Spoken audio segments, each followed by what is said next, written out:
गुरु।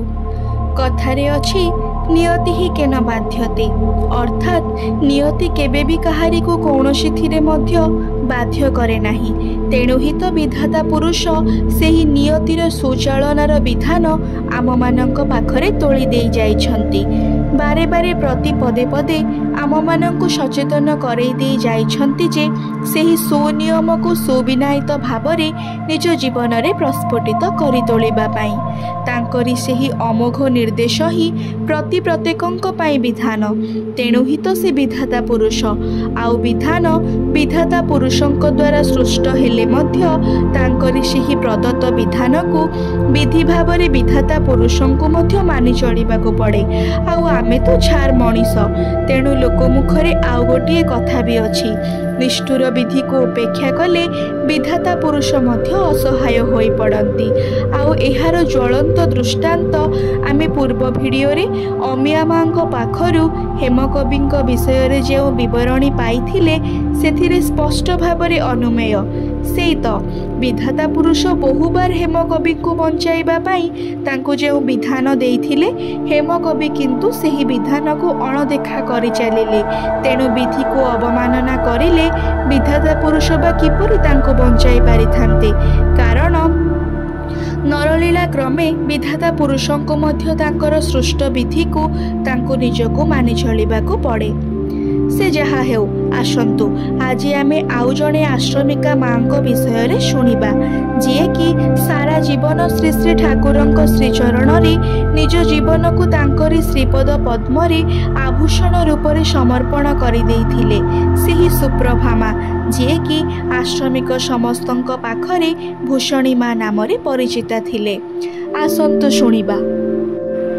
आमे माने जानिछे जे बड़ माँ छोट माँ को छाड़ी मध्य एकाधिक नारी श्री श्री ठाकुरंकर व्यक्तित्व रे प्रभावित होई तांको ही निजर स्वामी हिसाब रे कल्पना करी संसार सुख भोगर स्वप्न अवलीला रे त्याग करिथिले। एमाने समस्ते ही ठाकुरंको स्वामी रूप रे वरण करी अन्यान्य आश्रमिकंक परी जीवनर शेष पर्यंत आश्रम रे ही कटाई जाइछंती। किंतु बड़ माँ और छोट माँ को छड़ा आउ काहाकु ही आगे मु चिन्हि न थाए। लोकंको मुहरु मोर माँ को पाखरु सुनिछि मात्र, किंतु चिन्हाइबा बा आलाप करिबा पई किए देइनी। 12 वर्ष पर जेतेबेले देवघर आसिली सेतेबेले ठाकुर बड़ माँ देह रक्षा करिछंती। छोट माँ रंगन भिला को चली जाइछंती। तेणु मु सेही समस्त स्त्री को खोजिबा को जाई जो 2 जनक खोज पाइली सेमानक मध्यरे जणे बनलता माँ जहार कथा मु आगर ही कहिछि, आउ जणे हेले सुप्रभा चक्रवर्ती जहांको समस्ते भूषणी माँ बोली ही जानती। भूषणी माँ रुहंती पणस गछर पाख देई जाइथिबा ठाकुर भोगर रोषेई घरर डाहाण आड़कू पिउसी मांकर घरर पछपटे जे घर सेही ठारे ही से रुहंती। ठाकुरंकर निर्देश रे बड़दा सेही घरटी भूषणी मांक पाई ही तैयारी करिथिले। भूषणी मांक पाखरु ही एही कथा जानिबाको पाइथिली। जेतेबेले मु भूषणी मांको खोजुथिली सेतेबेले आश्रमवासिनी जणे महिलांक पाखरु तांकरी संपर्क रे शुणिथिली जे भूषणी माँ टालार समृद्ध दे परिवारर झियो, बंगलारे एमए पास, भल गीत जानती। तेणु ठाकुर कलिकता पठाई भल मास्टर दे तांको गीत शिखाती। एबे सिए लेखा लेखी करती। तेबे कौन लेखती ताहा अवश्य सेही आश्रमवासिनी जानी नाहांती। मु खोज खबर नहीं सेही घरे प्रवेश करी टिके नहीं एपट सेपट करी देखे ही सेतेबेले मध्यवयसी जणे महिला मते जिज्ञासा करिले काहाकू खोजुछंती। मु कहिली भूषणी माँ एठारे रुहंती। उक्त महिला जनक मते घर भितरे चौकी उपरे बसी आसन सिलाई करुथिबा जणे महिला को देखाई कहिले एई तो बसी छंती, आपण भितर को जांतु। मु भितर को जाई जहांको देखिली तांकरी बयस 70 उपरे ही हेबो बोली मने हेला। देहर रंग गोरा, मथार चूल सबु धला, से मध्य ताळुर उपर पतला, बेस मोटा शरीर, पतला लुगा पिंधिछंती। देहरे कौनसी प्रकार अलंकार नाही। मु ठाकुर चली जिबा परे बड़ माँ को विधवार बेशरे देखिनी, तेणु जाने ना। तेबे तांकु देखी बड़ माँ को भौणी बोली कहिले अत्युक्ति हेब नाही। ଠାକୁର ଚାଲିଯିବା ପରେ ମୋର ଯେଉଁ 2 ଜଣ ମାଙ୍କୁ ଦେଖିବାର ସୌଭାଗ୍ୟ ହୋଇଥିଲା, ତା ମଧ୍ୟରେ ବନଲତା ମା ଥିଲେ ଶ୍ୟାମଳା ଓ ଛିପଛିପା ଗଢ଼ଣର ଚେହେରା। ତେଣୁ ତାଙ୍କୁ ଦେଖି ବଡ଼ ମା ବା ଛୋଟ ମା କାହାର କଥା ବି ମନେ ହୁଏ ନା। ଯାହା ମୋର ମନେ ହେଉଥିଲା ଭୂଷଣୀ ମାଙ୍କୁ ଦେଖି। ମୁଁ ଘରେ ପ୍ରବେଶ କରି ପ୍ରଣାମ କରି ଉଠେ ହିଁ ଭୂଷଣୀ ମା ମୋତେ ଜିଜ୍ଞାସା କରିଲେ, କେଉଁଠାରୁ ଆସିଛ? ମୁଁ କହିଲି କଲିକତା। ସିଏ ପୁଣି ପ୍ରଶ୍ନ କରିଲେ, ଆଉ କିଏ କିଏ ଆସିଛି? ମୁଁ କହିଲି ମୋର ସ୍ୱାମୀ, ପୁଅ, ଝିଅ ଆଉ ମୁଁ। ସିଏ ପୁଣି ଜିଜ୍ଞାସା କରିଲେ, ସେମାନେ ଆସିନାହାନ୍ତି କ'ଣ ପାଇଁ?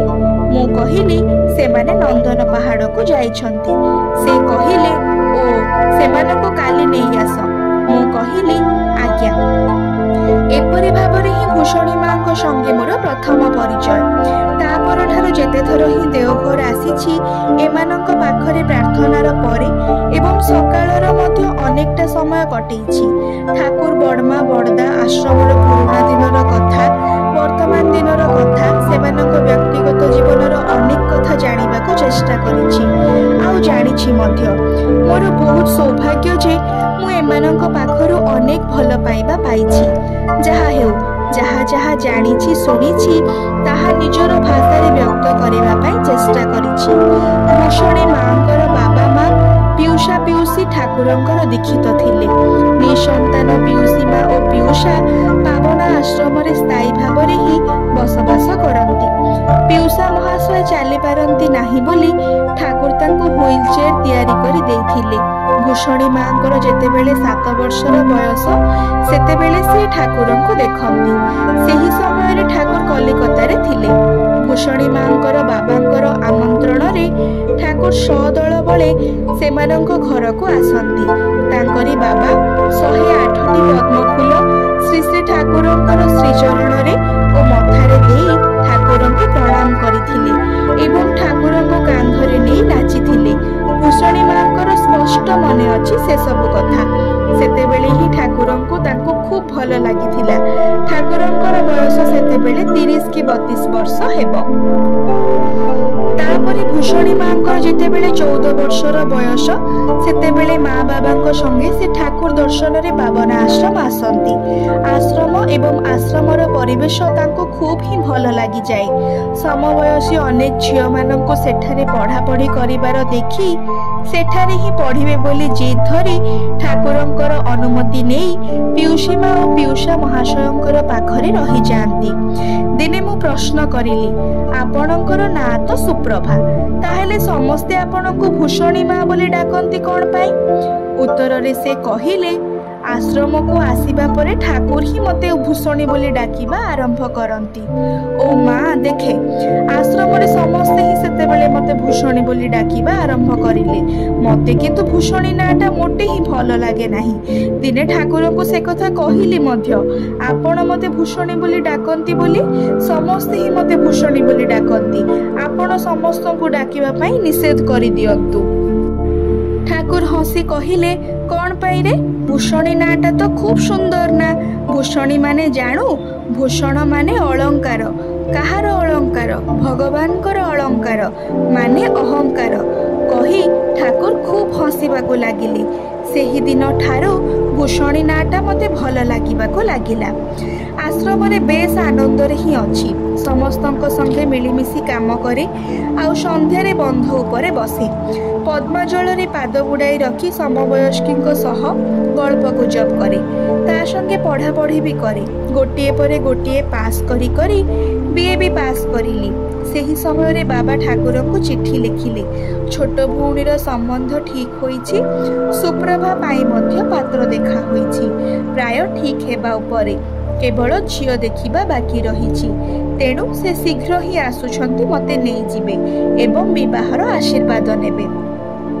ଏହି ଖବର ମୋର କାନକୁ ଆସିଲା। ମୋର ମଥାରେ ଯେପରି ବଜ୍ର ପଡ଼ିଗଲା।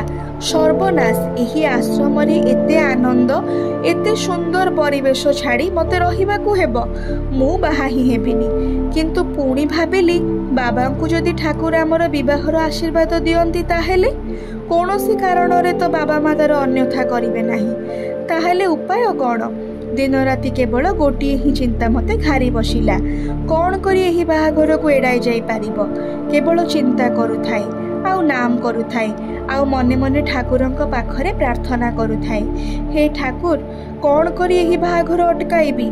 मु एते आनंद आउ आश्रम छाड़ी समस्तंकर भल पाइबा छाड़ी किछि ही रही पारिबी नाही। एपरी भाबे किछि दिन चालू चालू दिने मने हेला मु जदि ठाकुरंकु बरण करे। आगरु तो किछि जण करिछंती, ताहेले तो आश्रम छाड़ी रहिबाकु हेबो नाही। पुणी भाबुछि से तो अनेक झमेला। माता मनमोहिनी देवींकर बड़ मांकर अनुमति दरकार। ठाकुर ही जदि अनुमति न दियंती तेबे एपटे बाबा मांकर आसीबार समय मध्य आसी जाइछि। कौन करिबी। हठात ही मने हेला ठाकुर तो अंतर्जामी, से तो सबु ही जानती। मु काहाकू किछि कहिबी नाही।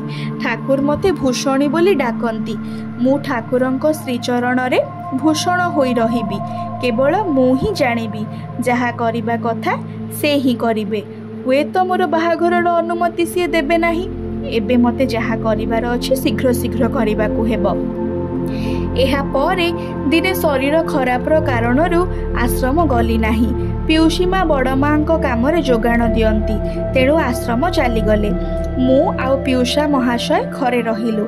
सारा दिन शरीर खराब बोली किछि न खाई उपास रहिली। चोरी चोरी गछरु फूल तोली निज हातरे माला गुंथिली। गोटिए पात्रे चंदन घोरी रखिली। भाबिली ठाकुरंक गଳାରେ मालाटी पिंधाई देबी। आउ तांकरी दुईटी श्रीचरण तले एही चंदन देई भूषणी नाटा लिखिदेबी। आउ कहिबी मु आपणक श्रीचरण रे भूषण होई रहिबी। दयाकरी आपण मते चरण छड़ा करिबे नाही। तापरे ठाकुरंक आसन रे रखा होइथिबा बड़ मांक सिंदूर फरुआरू सिंदूर नेई चुट्टी आड़े टिके सिंदूर पिंधि नेबी। मु सबु किछि जोगाड़ करी रखी केवल नाम करिबाकू लागिली। आउ मने मने ठाकुरंकु डाकिबाकू लागिली। ठाकुर तुमे गोटिए थर भी एका आस, नहेले मोर सबु आयोजन जे व्यर्थ होई जिवो। खूब व्याकुलतार सह ठाकुरंक उद्देश्य रे एही गोटिए ही कथा बार बार मने मने कहिबाकू लागिली। बेसी राति हेबो सेतेबेले, मने हुए 7:30 कि 8टा हेबो। पिउसी माँ सेतेबेले मध्य ठाकुर बाड़ी आसी नाहांती। ठाकुर आसिले आउ भूषणी बोली डाकिले। मु डाक शुणी बाहरी आसी देखे ठाकुर बारंडार बाउंश तियारी गोटे बेंच थिला। सेठारे दिन बेला गुरु भाई माने बसी इष्ट प्रसंग रे आलाप आलोचना करंती। सेठारे बसिछंती। ज्योत्स्ना रातिर आलोकरे ठाकुरंको स्पष्ट देखि हेउछि। मु शीघ्र शीघ्र घर को जाई सजाई होइथिबा थाळीटी आनिली। आउ देह भितरे बड़ मांको सिंदूरर फरुआटी लुचेई आनिली। मोर छाती सेतेबेले धड़धड़ करुथिला, देह कंपुथिला। तथापि मु ठाकुरंको सामनारे आसी ठिया हेली। ठाकुर मृदु मृदु हसुछंती। मु मालाटी ठाकुरंकर गଳାରେ पिंधाई देली। तापरे पाद पाखरे बसी ठाकुरंक पाद दुईटी कोळेई नेई फूलर चिता देई दुई पाद तले चंदन देई भूषणी ना लेखिली। एथिरे किंतु ठाकुर कौनसी बाधा भी देलेनी बा कौनसी कथा भी कहिलेनी। लेखा होई गला परे मुंडरे ओढ़णा देई प्रणाम करी उठंती ही से गଳାର मालाटी मते पिंधाई देले। हाथ पाती कहिले सिंदूर केउठी। मु अबाक। ठाकुर अंतर्जामी मो मनर कथा बुझिछंती। तेणु लुचेई आनिथिबा सिंदूर फरुआटी बाहर करी खोली धरिली। ठाकुर फरुआर दुई आंगुली चापी एक टीपा सिंदूर आनी मोर कपाळरू सिंथी पर्यंत घसी घसी 3 थर देले। तापरे मोर पिउषा महाशय को डाकी कहिले, दादा मु किंतु भूषणी को सिंदूर पिंधाई देली, आपण साक्षी। पिउषा महाशय व्हील चेयर रे बारंडा को आसी देखिले, किंतु किछि ही कहिले नाही। ठाकुर आश्रम आड़ को चली गले। आउ मु घरे प्रवेश कली। आउ मने मने सहस्र कोटी प्रणाम जनाई कहिली, ठाकुर तुमे केते अंतर्जामी। वर्तमान ठारु मु तुमर। बाबा माँ को जहा बुझाइबा कथा तुमे ही बुझाइब। एबे मु निश्चिंत। एही समय रे मु प्रश्न करिली, आपणकर बाबा माँ मानि नेले? भूषणी माँ कहिले, मानि नेले कौन रे? महानंदे मानि नेले। ଯେପରି ଧନ୍ୟ ହୋଇଗଲେ। ମୋର 2 ଭଉଣୀର ବିବାହ ସବୁକିଛି ହିଁ ପ୍ରସ୍ତୁତ ଥିଲା। ବାବା କଲିକତା ଯାଇ ମୋ ପାଇଁ ଯାହା ବନେଇବାର ଥିଲା ସବୁ ନେଇ ଆସିଲେ। ଗୋଟିଏ ରୂପାର ଥାଳିରେ ଜ୍ୱାଇଁ ପାଇଁ ବନାଯାଇଥିବା ହୀରାର ମୁଦି, ଜମାଇ ବରଣ, ମୋ ପାଇଁ ବନେଇଥିବା ସୁନାର ଗହଣା, ବରପଣ ସବୁକିଛି ଠାକୁରଙ୍କର ଶ୍ରୀଚରଣରେ ନିବେଦନ କରି ପ୍ରଣାମ କରିଲେ। କହିଲେ, ଠାକୁର, ମୋର କନ୍ୟାରତ୍ନକୁ ଆପଣ ଗ୍ରହଣ କରିବାରୁ ମୁଁ ଧନ୍ୟ ହେଲି। ମୁଁ ଶୁଣି ଶୁଣି ଭାବୁଛି ଏହା ମଧ୍ୟ ସମ୍ଭବ। ଆଜି ପାଇଁ ଏତିକି। ପରବର୍ତ୍ତୀ ଭିଡ଼ିଓରେ ଭୂଷଣୀ ମାଙ୍କ ସମ୍ବନ୍ଧରେ ଆହୁରି କିଛି ଅଜଣା କଥା ଜାଣିବା। ଜୟ ଗୁରୁ।